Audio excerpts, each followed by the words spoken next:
It's your girl Sin, and I am back with another video. And I just got a package in, or a couple of deliveries. Actually, it was all one order from UPS. So I'm gonna be unboxing some of these shirts so I can get started. So I got some shirts that I got to screen print. I have some shirts that I have to sublimate, and I also have some DTF shirts that I'm gonna be working on. So I'm gonna go ahead and open this up. All right, this looks like my screen print shirts are on top right here. Let me see. I'm gonna take all of them out, and I think we're gonna do the sublimation order today. So I'm gonna go ahead, grab all these sublimation shirts, get them ready to go, and then I'm gonna check back in with y'all. TshirtChick. All right, so I got everything set up. The heat press is ready to go. These are the transfers that I'm going to be printing. And when you're doing sublimation, and just in case I got some new people on here, when you're doing sublimation, you have to use butcher paper. Like right here, I have this butcher paper that I'm putting on the bottom of the heat press. And the reason I put it on the bottom of the heat press, and I don't even really feel that I really just have to have it on the bottom of the heat press as long as the design is not like a huge design. Like I do all over 3D sublimation printing, and you do want to cover the bottom because that sheet is bigger than a t-shirt sometimes. So I got one cover sheet for the bottom that can be used over and over when I'm pressing these regular size shirts and the regular size transfers right here. These are 11 by 17 sheets right here. And then I have one top cover sheet butcher paper. You can only use these one time. So once I print, then I'm throwing that one in the trash. Okay, so I'm gonna go ahead. I kind of got a little odd setup over here, but I have my t-shirts. I'm gonna move them and put them right here. But I am using the Sublimating t-shirts right here. I don't even know if y'all can see it right there, but that's the Sublimating t-shirts right here. So we're gonna go ahead, and I'm using the Heat Press Nation Signature Series Auto Open Drawer Press. And this is actually my favorite heat press. It's got the space-saving design because it's a clamshell, but it's also got the drawer so that it gets you away from the heat.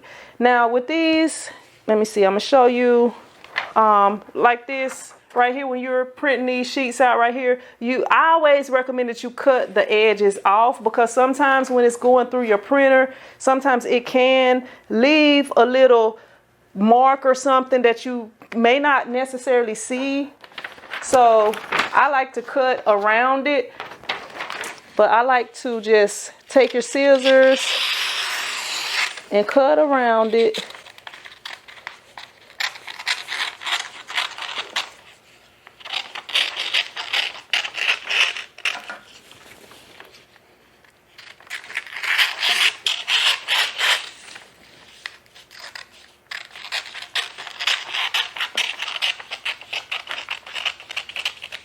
Just like that.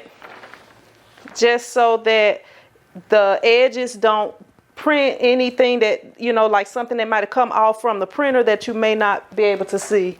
Another thing that you're going to need is right here, I have my lint roller. When you're doing sublimation, you do want to lint roll,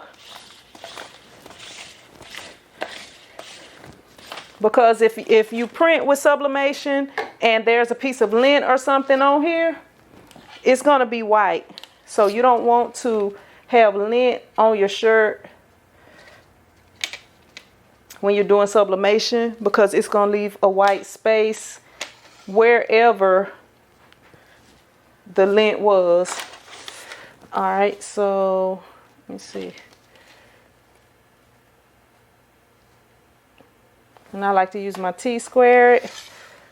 Go ahead, fold this in half. This is something I've been doing for some years, and I recently been seeing other people doing this, folding their transfers in half, right there.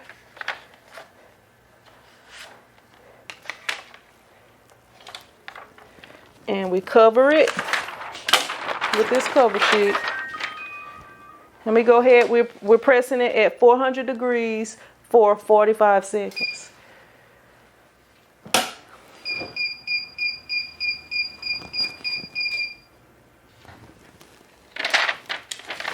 Woo. That's hot. And this is what everything is looking like. When you're using an auto open heat press, you either want to use some heat tape to tape your design down so that when the press flies up that it don't shift it. Sometimes the transfer will stick to the top and it'll come off and land back down, and if it's still hot it can leave ghosting on your shirt or on your design, which will mess it up. So you want to make sure that you always either tape it down, or like how I did, I didn't let it pop up on its own. I, kind of eased it up.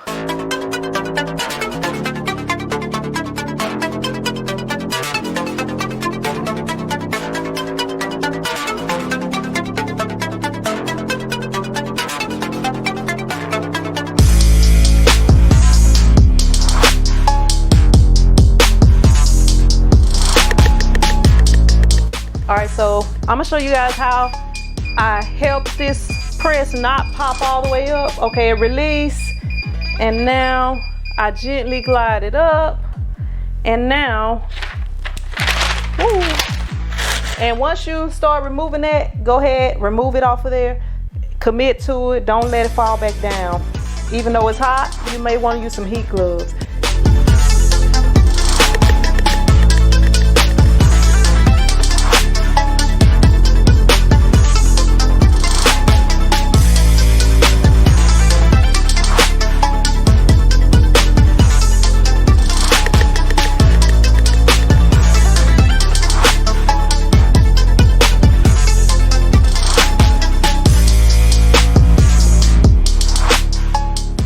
And the next step is for me to bag these shirts up and get them out to the customer. And I appreciate you guys watching. If you liked the video or found it helpful, make sure you hit that thumbs up button.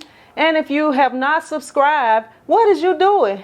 Go ahead, hit that subscribe button and make sure you hit that notification bell so that you will be notified each time I post a new video. And if you're interested in the products or equipment that I use in my videos, be sure to check down below this video for the link for items that I use. I appreciate you watching, and I will see you in another video. But until then, be blessed.